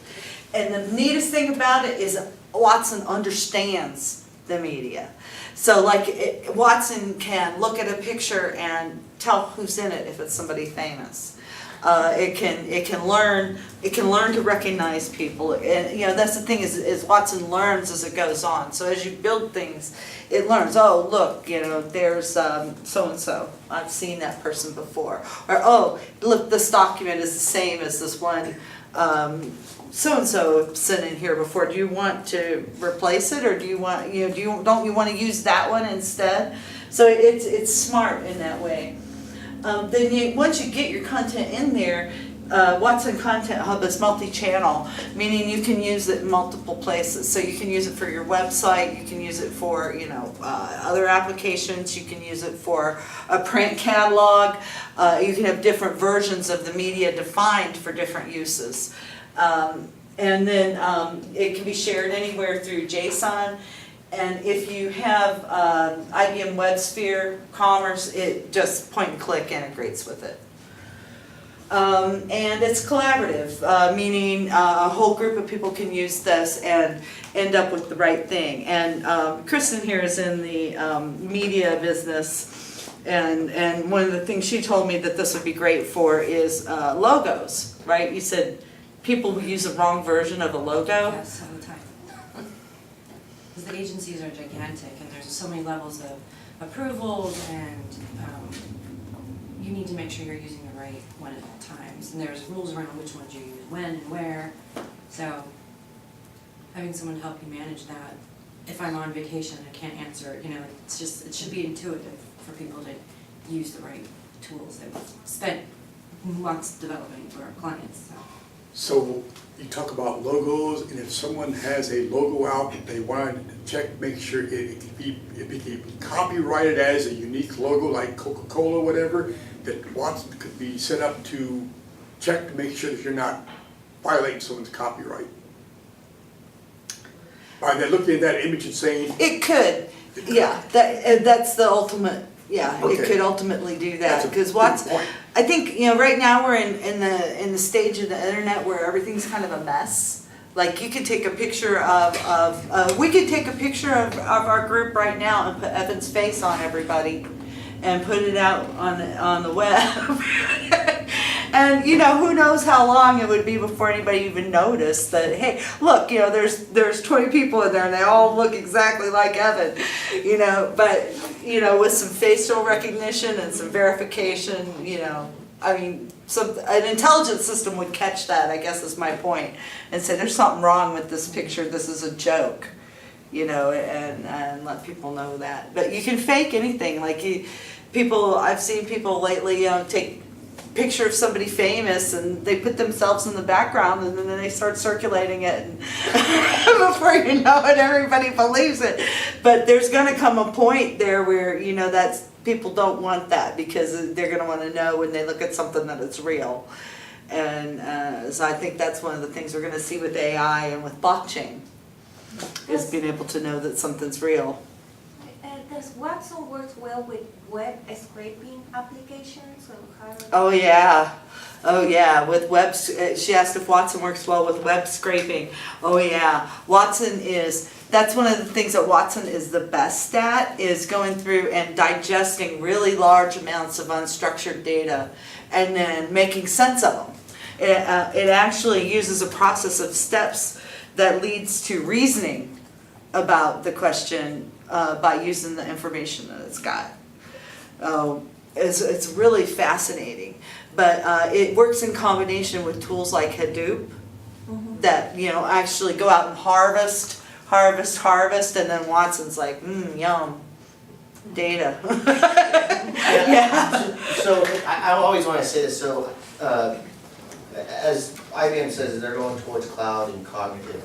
So one of the things that I told him last week was that, so there's tons of data out there. There's like petabytes and petabytes of data out there, and 80% of it is usually owned by a company or whatnot.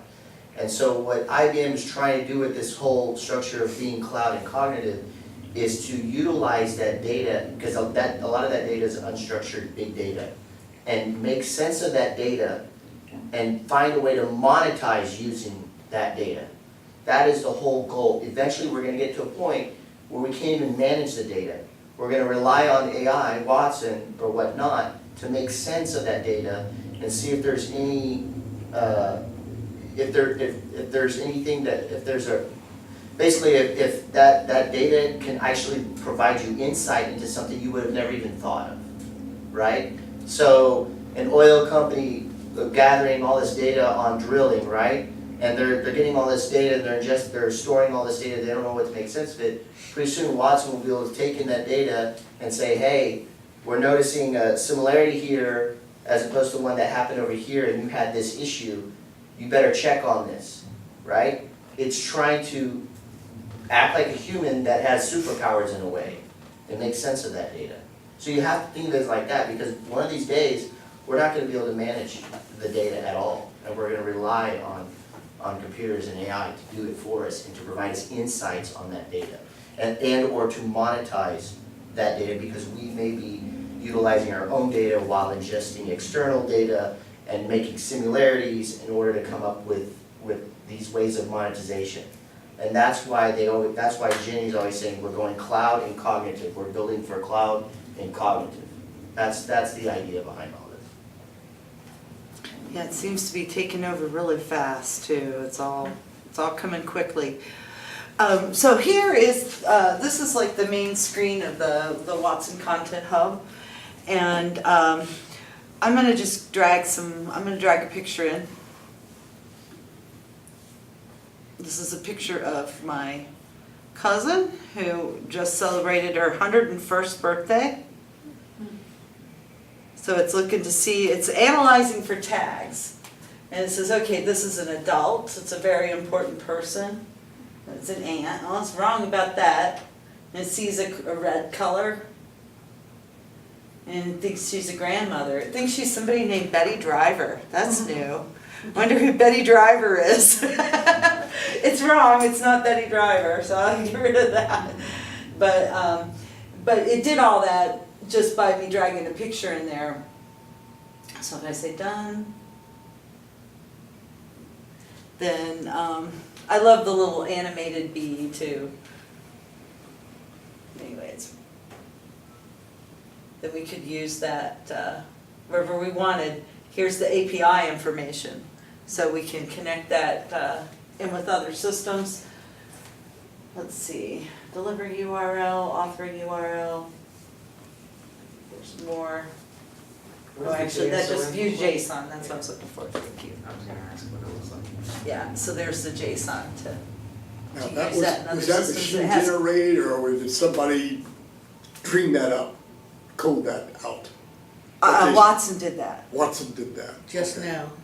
Yeah, just now. Can- Watson did all just that. now. So Okay. will Watson allow you to teach it what it doesn't know? Yes. Yes, you can give Watson, oh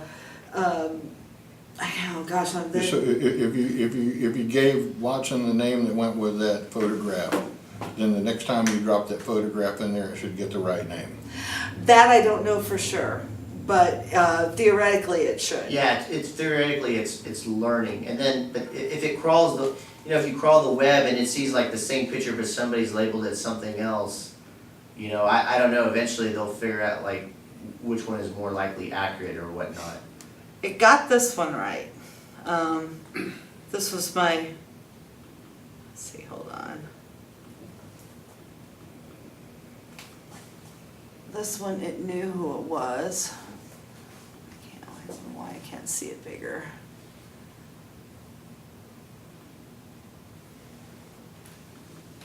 Thumbnail. I guess maybe I dropped a small one in. Expand your window, let me see. What's that? The whole window itself, Oh, make the window bigger? the whole window itself, yeah. Like, yeah, the green one, yeah. Okay. Well, I don't know why I can't make it full screen. I could probably download it and get it. Yeah. So this is a picture of Muhammad Ali and me when I was a little girl. And when I dragged this into Watson, I'll do it again, I'll save it. So you can see You've been it. some famous places. Oh, I get around. Yeah, my dad saw him in the airport in Chicago, and let's see. Anyway, oh, did I close? I just closed that. Hold on. But anyway, when I dragged him in, it knew who he was. That's Muhammad Ali, and he is 18 to 24 years old. I don't see it on here now. It's gonna make me a liar, but it did it. My jaw dropped. I'm like, whoa, it knew him, but it didn't know me. I can vouch for that, I saw it. You did see it. Yes. There it is. It's on here. Faces. Muhammad Ali, 18 to 24 male. So it got all that right. And but anyway, you can put all kinds of content, all kinds of assets in here. Some of them are funny, like the dog. It thought that was a woman.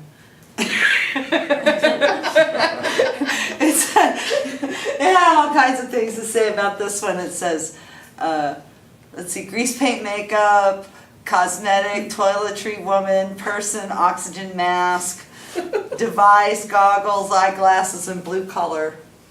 Oh, that was interesting. That wasn't really fair to do that to Watson, but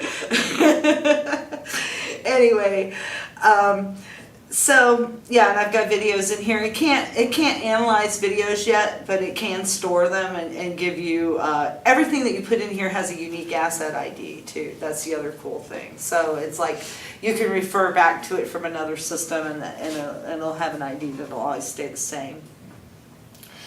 And when you set these up, you can set up content types, which I thought was pretty neat. You can create a new content type, and then it's got this little drag and drop palette where you can decide, okay, here's what I want for my content type. I want to have a video. Oops, I hit the wrong thing. This is my first year with my Mac, I have to confess.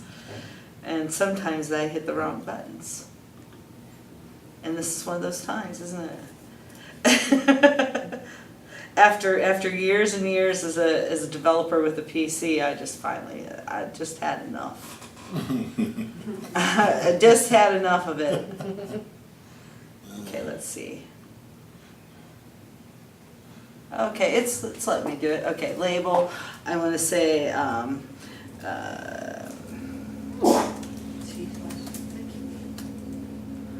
and I can say whether it's required or not, and then I can say I want an image on here too.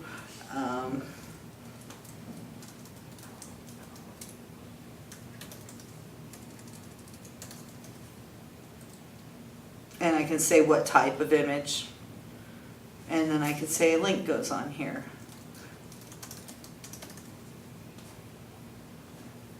And then I can type a name. Too many clicks, too many clicks. Okay. It's still worth it. I'm still glad I switched. Okay, so this is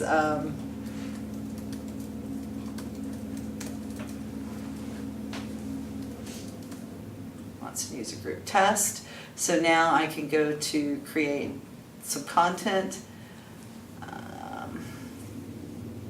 Let's see, I'm gonna say content. Compose. I can compose one that's specifically our user group that we just made. And so there I've got a field to drop video, field to drop an image, and a place to put a link. So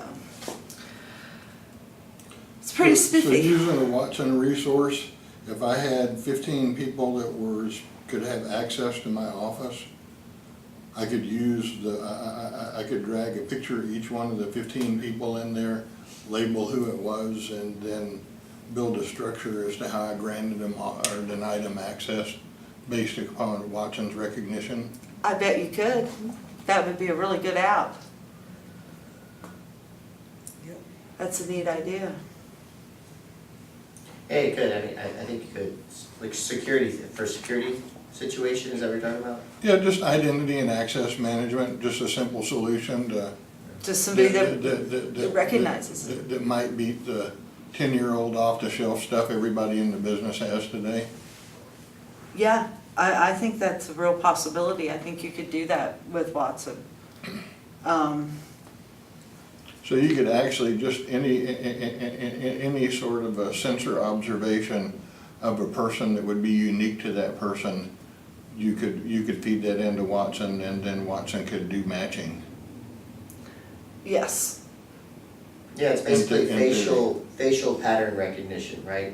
As opposed to old school, which was fingerprinting, or there's retina scanners, right?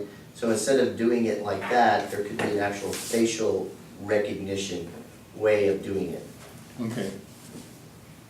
Yeah, it's really common. Whatever you're using right here, when you drop it in there and it gives you a name, it already has that utility to some extent built in it.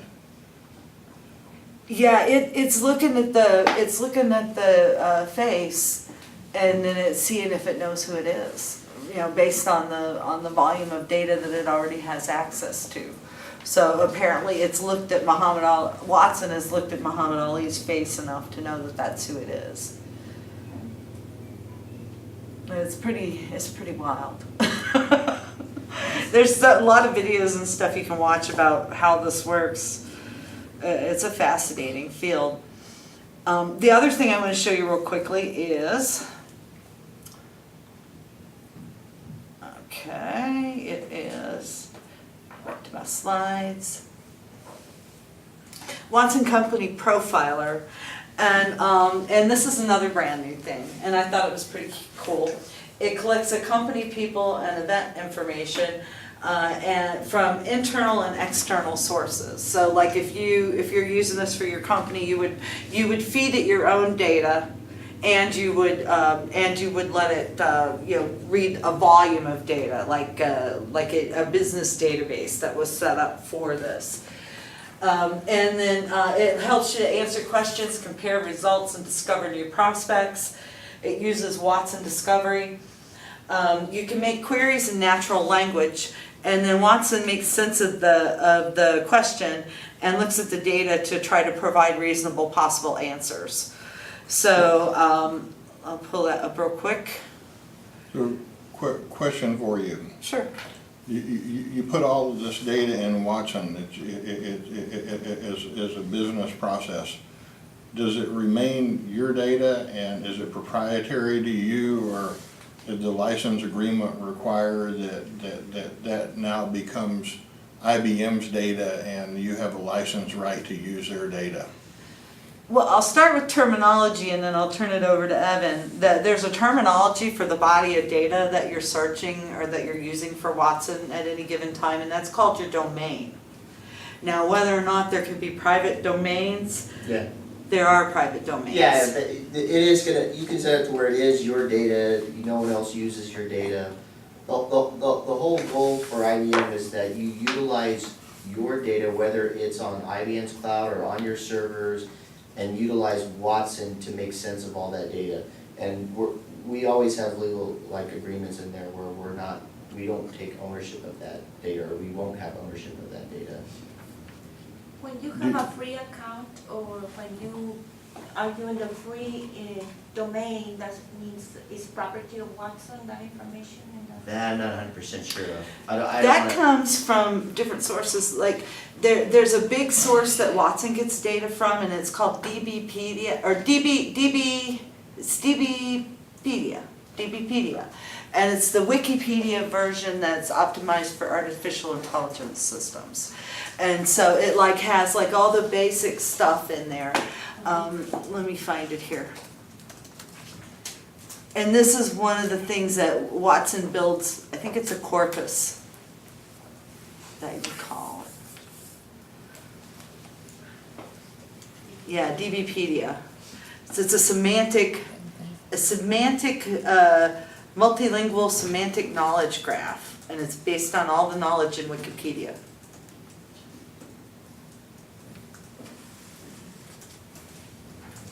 Kind of fascinating.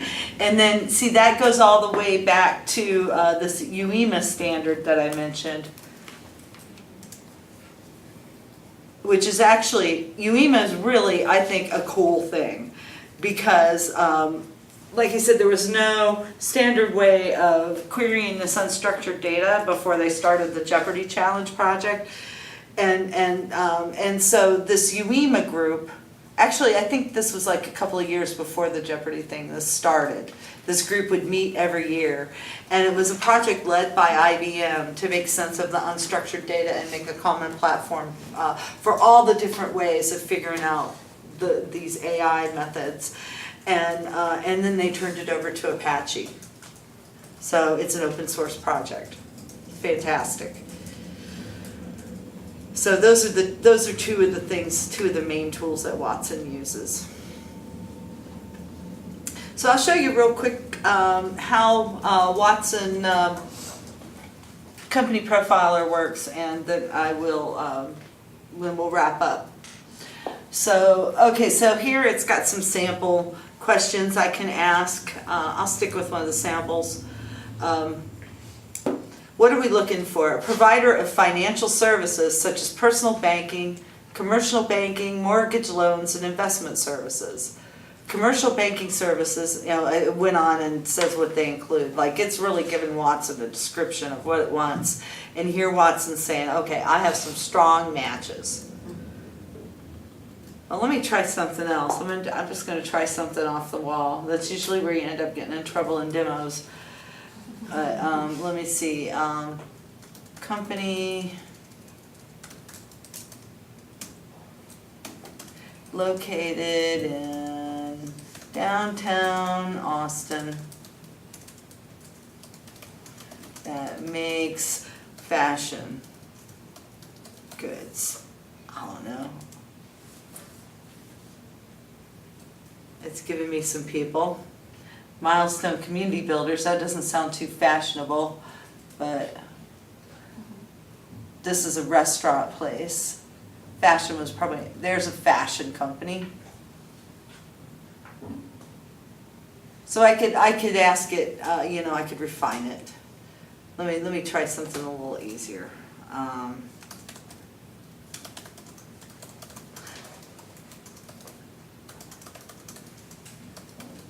I don't know if it has this info, so I'm kind of not being nice to Watson, but I asked for downtown Austin hotels that are ranked 4 stars, and it's giving me some list of hotel management companies, it looks like. So anybody have a question that we could ask it about a business? Where to buy tacos or something, where to buy specific food at. Where does Obama eat tacos in Austin? It might not know this kind of stuff because this is more towards business. So it would be like, Well, it's more toward business, like where are the most expensive homes in Austin? well, let's try that one. I mean, something that everybody can relate to. I think but the result is going to be a company profile. So it's like saying, okay, what is the... Ask it what to ask it. What's that? Ask it what to ask it. What should I ask?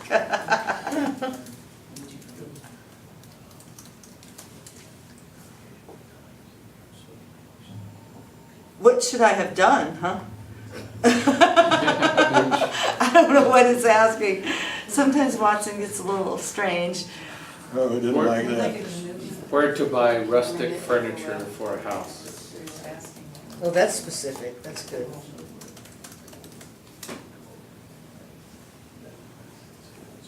Oh, it gave us There you some go. places. Yeah. It worked. That was a good one. And then if we look at one of these places, we can find out more information.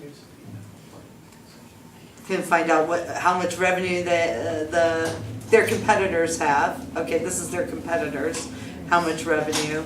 These are news articles about it, if there were any news articles. So, long story short, you could feed your own data in here. You could use the data that's coming from the public sources, and you could find things like, let's see, let's try what architecture firm makes the most revenue. You realize it's just going to Google and doing a Google search and repackaging it. Well, it starts with public knowledge, but then it does do some reasoning steps, and like you can look look at videos about what all of the steps are, but it does go through things. Like first it has to know what the heck I asked it, which is a whole big project in itself. Like like if I say what is the biggest company that sells tacos in Austin? It needs to know, it has to break that whole sentence down and figure out what I meant. Does it sell tacos in Austin, or is the company in Austin? All those things like that are steps that it has to go through to figure out what the question is. And then once it figures out the question, then it has to figure out, okay, what are all the possible answers? Now, out of all the possible answers, what fits the category that this person's talking about? So I don't ask it about tacos and it doesn't come back and tell me cheese, when I'm asking for a company. So, you know, that kind of thing. It has all these different rules, and there's really a lot of rules, and that's what that whole UEMA integrates. And this is what the Jeopardy capability was based, this is leveraging that Jeopardy capability that IBM had won, is that right? Yes, Okay. yes, that's where they did all this, was for the Jeopardy challenge, and that's where they really, you know, got to a lot of these things. And then they had another challenge last year for all the IBM employees to come up with Watson applications. And they came up with thousands of applications. So that's why these keep coming out every day, just about, because they accepted almost all of them. And they've been working on building these things that were the ideas of their employees. There's like almost an 8-minute video on YouTube about Watson and how it works. So if you guys want it, I can show you where it's at. Is your slide deck gonna be available to look at after the meetup? Sure, I can send it. What's the? Yeah, especially those hybrid tier things about putting all the in the garage concepts, gluing all that together. So going back to your last screen there and that concept, which I thought was one of the best things I've seen tonight, you could literally use that as a better job search engine than the aggregators like Indeed. Otherwise, you could go and you could find out a heck of a lot more about companies using that Watson tool right there than Indeed or Glassdoor or any of these aggregators could ever come up with. Oh yeah, you can build better tools using Watson than you would be able to do it with traditional ways, just because of the way Watson works. It makes keyword search look like Stone Age. Yeah, all the natural language, NLP is what they call it, natural NLP, language yes. processing. And there's a whole bunch of steps to it that makes it so it can understand and then find the things. Because, you know, when you, even like the unstructured data that it's searching, people put things all different ways, you know. I mean, there's just so many different ways you can word things and so many different things it can mean. So it has to evaluate that and then give everything ranking. And then out of all the ranking, it comes up with, you know, okay, it's most likely this. And then it hits you with the answer. But it actually does use Google as one of the inputs. It uses Google as one of the inputs. For Google, when I build my clients, you know, their websites and, you know, you can go find out information from them. Google now is ranking you by following the behavior. The keyword thing's kind of going to not be the main driver. They're going to follow where people are searching, how they're going through the website's functionality, and you're getting indexed higher for that as well. So it's just like, as Google's getting smarter as well. It's follow contextual. Behavior, yeah. In early stages. Yeah. Yeah, and so it uses public data, but most of the world's data is private. I think it's like 80% of the world's data is private.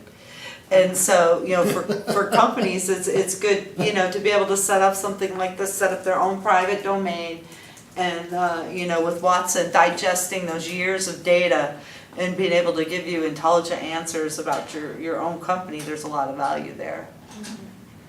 It seems that Watson has got bang on walking into the health and medical area. Am I right or wrong from what I've read? That Watson has bet its artificial intelligence or business rules or cognitive intelligence, to be IBM proper. They're sort of betting that this is going to be the killer app in the health and medical area. Oh yeah, oh yeah. And genomics. Oh, there's tons of stuff, because see, you know, they can put all that knowledge into the system, and then a medical professional can say, okay, so, you know, patient has this symptom and that symptom and blah, blah, blah. And Watson can say, well, it could very well be this. Here's the possible diagnosis that could be wrong with the patient. And it actually guides the physicians into solving the problems. Yeah, they're moving towards doing fact-based healthcare versus practice-based healthcare. So what Watson is trying to do is they're trying to store medical fact, that this occurs, this blood count occurs, these, they put all of the testing information together and say these 11 things are common to having this disease. If you have these within these range, there are 11 things that's factual. when you've got 1,000 people that demonstrate the exact same unique, or you know, unique to that disease pattern, and what that's what they're looking for. The sensor, the data inputs that they've got, and they're trying to build a base of medical fact. Yeah, it's pretty amazing. Not a practice that this worked, but this occurred. And so we'll know things we won't just practice. We'll do it based on fact-based data, and that really doesn't start to blossom until that we've got sensors that can constantly tell us what our medical metrics are. Yeah. You know, like 24/7. So we'll see that everybody that has a heart attack, this metric occurs. So now we'll have a fact that we can check on everybody else. This just occurred. You're going to have a heart attack within X period of time, and that's a fact based on the data sets that we didn't used to keep. Yeah, it's really amazing because, you know, that data can come from unstructured reports. You know, it can come from, you know, doctors writing things up bunches of different ways, as opposed to somebody saying, okay, we have to have a standard database for this, it has to be this way. As long as Watson can get to that information, it can figure it out. It doesn't have to be written in a certain way. For now, amazing. the future will be the standard, you know, what the sensor will do. So Yeah. we've got that. Okay, all right, well, I think we probably should wrap up. We're getting close to the end of the time.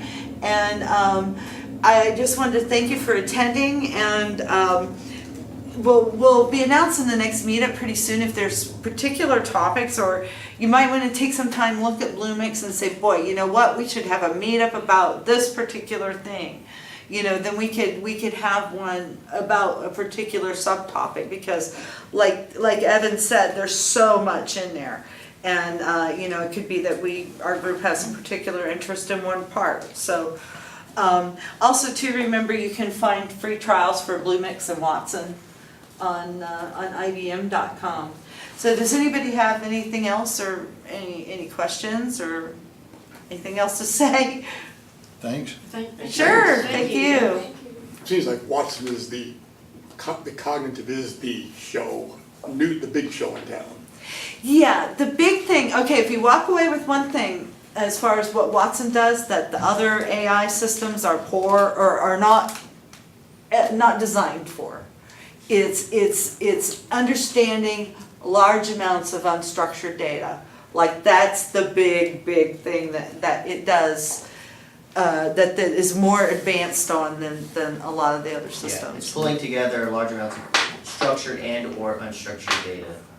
But it has an advantage that nobody else in the field has.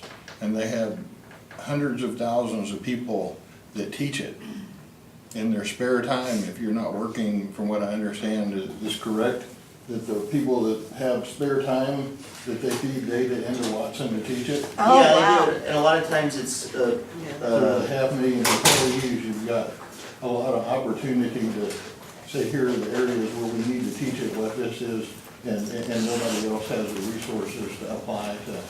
Yeah, but the ideal way of doing it is to actually teach it with real, like for example, if Self-taught. yeah, like for example, if you're wanting to implement Watson and you're like a call center, Watson will after a while get really familiar with the types of calls, what to expect with the call, what to expect with each type of question, anticipate what the next question may be, and that's after a while it really starts learning on what their not data center, but what their call center deals with in their industry, like on a daily basis. That's kind of like how it works. Yeah. So those are magic words. Call center. Your call center. Yeah. Thank you. Okay, well, thanks again, Evan, for coming to present. We really appreciate it. And thank you, everybody, for coming out. Thanks for your time.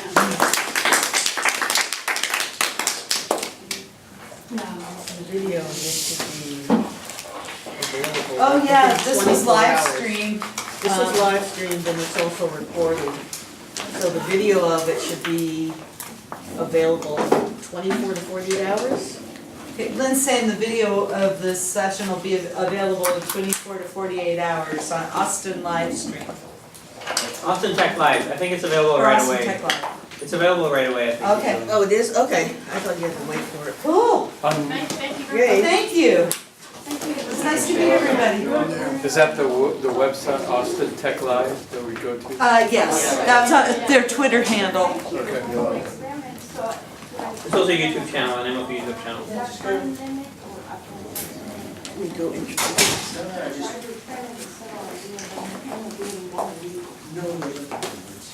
You always start paying when you actually want a service. Like once you started clicking in those things, that's when you start paying. She's right, if you get Unless on- it says free. If you get an account and stuff, is there a time limit? No, it's when you start actually utilizing the services and like she was showing you, some services have a free part, a freemium tier is what they call it, and then after you consumed all whatever it is that there were, for example, API calls, then you start getting charged. So for a topic in late July, or, because I'm gonna be out for like a month, but it'd be I still have to think about it some more, but files on Box, if that's part of the IBM service, I haven't seen that yet. Blockchain and encryption. Yes, so. Is Box the database you're talking about? Box, if it's part of the IBM Bluemix, you can upload files. So it'd be, still thinking about it, but it'd be interesting to see, okay, if I upload the file to my account and I modify it or stuff like that, some legal document, and then I blockchain, to put the signature. Yeah. So, Okay. that would be the topic that I'm Yep, interested in. yep. Ask them, I'm pretty sure. Okay, that sounds good, thank you. The developer, Karen's the developer, and our other developer is Paul. And I'm more of the citizen developer, like that. I'm not in my background. I've seen you at a lot of things. I'm everywhere. Yeah. Oh, really? Some of that pizza. Yeah. I've been seeing this Nginx. My box of cards. No, I think too, I got some more. Karen, when she started showing me how he did it. Are you with IBM? Was with Delta before now, looking at solar things. There are sources, yeah. Okay, so you're trying to consulting too? You're trying to do consulting? Yeah. No, that's really good. So we did one of their competitions for IBM. Okay. Oh, really? Was it that's what we were? No, it's actually. Okay, well, It was a chatbot for So you're a data analyst, or data scientist? Yeah. You said R. So. Yeah, their chatbot application is nice to get started. Yeah, they say Once you